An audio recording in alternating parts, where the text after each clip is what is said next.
নমস্কার বন্ধুরা, নবমিতাস কুকিং হাবে আপনাদের সবাইকে স্বাগত। বন্ধুরা, আজকের আমি এসে গেছি সম্পূর্ণ নিরামিষ আলু ফুলকপির একটা রেসিপি নিয়ে। এই রেসিপিটা গরম ভাত, রুটি, লুচি, পরোটা, ফ্রাইড রাইস, এমনকি পোলাওয়ের সাথেও খুব ভালো লাগবে। আপনারা পুরো ভিডিওটা দেখবেন, আর যদি ভালো লাগে লাইক, শেয়ার, কমেন্ট করবেন, আর সাবস্ক্রাইব করে আমার পাশে থাকবেন। এখানে একটা মিডিয়াম সাইজের ফুলকপি নিয়ে নিয়েছি। এই ফুলকপিটা প্রথমে আমি কেটে নেব।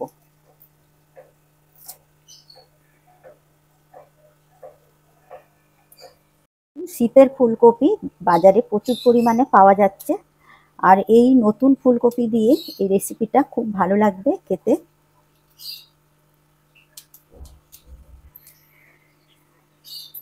আর আমি এখানে একটা ফুলকপি নিয়েছি আমার প্রয়োজন মতো, তবে আপনারা আপনাদের প্রয়োজন মতো ফুলকপি নিয়ে নেবেন।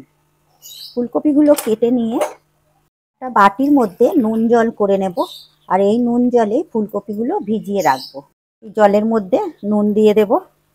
তবে নুন জলে যদি ফুলকপি ভিজিয়ে রাখা যায়, তাতে পোকা ময়লা থাকলে সেগুলো বেরিয়ে যাবে। এভাবে নুন জলে আমি 10 মিনিট ভিজিয়ে রেখে দেব। পর আমি এখানে দুটো খোসা ছাড়ানো আলু নিয়ে নিয়েছি। এই আলু দুটো কেটে নেব। আলুগুলো খুব ছোট ছোট করব না, একটা আলুকে 4 টুকরো করে নেব। আর কেটে নিয়ে জলে রাখবো, যাতে আলুগুলো না কালো হয়ে যায়। এইভাবে আলুগুলো কেটে নিয়ে জলে রেখে দেব।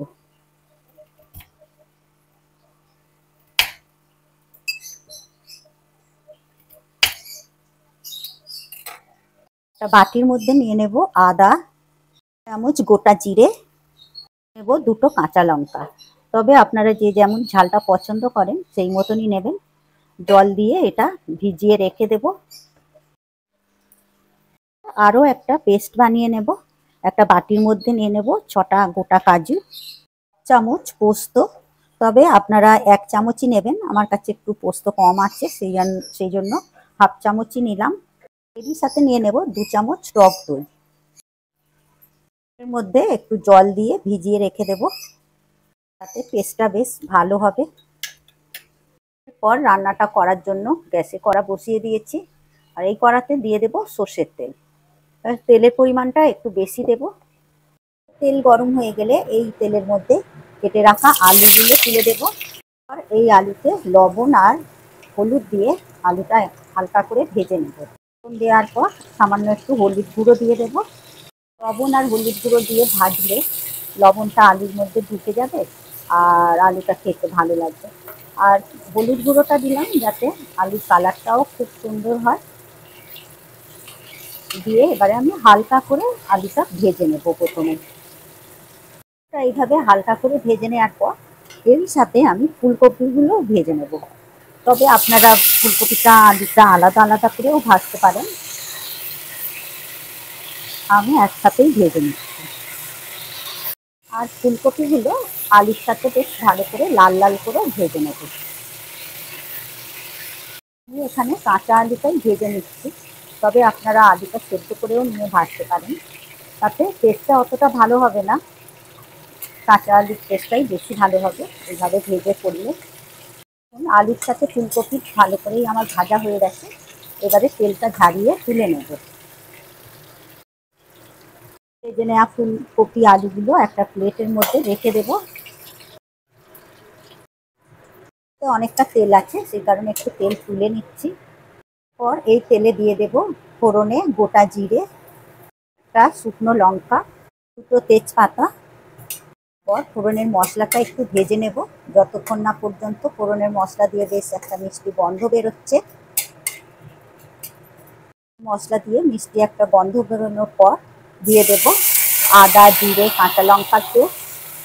পর এরই সাথে দিয়ে দেব হলুদ গুঁড়ো, কাশ্মীরি লাল লঙ্কার গুঁড়ো। ভালো করার জন্য একটু দিয়ে দেব ধনে গুঁড়ো। মশলার বাটিটা ধুয়ে একটু জল দিয়ে দেব। পর সমস্ত মশলা ভালো করে কষে নেব, যতক্ষণ না পর্যন্ত মশলার থেকে তেল ছাড়ছে ততক্ষণ মশলাটা কষে নেব। মশলা থেকে তেল ছাড়তে শুরু করে দিয়েছে। এরপর এর মধ্যে দিয়ে দেব আগে থেকে পেস্ট করা টমেটো, সাথে দিয়ে দেব স্বাদ মতো লবণ, দিয়ে দেব এর সাথে ফ্রেশ মটরশুঁটি, আবার ভালো করে কষে নেব। দেখুন এদিকে মশলাটা বেশ ভালো করে কষে নিয়েছি। এরপরে দিয়ে দেব আমি যে আগে থেকে করে রেখেছিলাম কাজু, পোস্ত আর টক দইয়ের যে পেস্টটা করেছিলাম ওটা দিয়ে দিলাম। যেহেতু টক দই দেওয়া আছে সেই কারণে টেস্টটা ব্যালেন্স করার জন্য দিয়ে দিলাম চিনি। সমস্ত মশলা আবার ভালো করে কষে নেব। প্রায় 3-4 মিনিট ধরে ভালো করে কষে নিতে হবে, যতক্ষণ না পর্যন্ত মশলা দিয়ে তেল ছাড়ছে। আর যেহেতু কাজু দেয়া আছে সেই কারণে অনবরত নাড়তে হবে যাতে না নিচে লেগে যায়। এখন মশলাটা আমি 3-4 মিনিট ধরে অনবরত নেড়ে চেড়ে কষে নিয়েছি। এরপরে আমি ভেজে রাখা ফুলকপি আলু এর মধ্যে তুলে দেব। ফুলকপি মশলার সাথে ভালো করে মিশিয়ে দেব।